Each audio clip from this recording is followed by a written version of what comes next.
So we see a few videos here and there on my channel of me doing yard work. I've been working on breaking down this tree that fell, and I haven't been able to get to it in a few weeks. But, you know, we have dead leaves because the tree fell, and we assume it's a dead tree except for that part over there.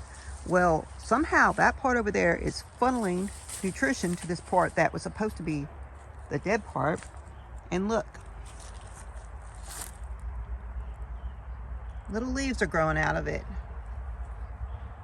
all the way down.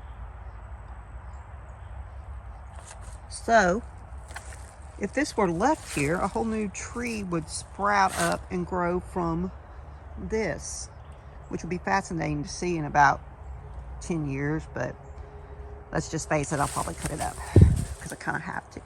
This side has still got living. Fascinating how nature works.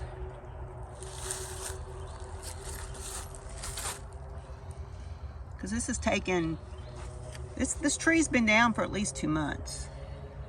And when it rained a lot this past week, because we've been in a drought, this happened.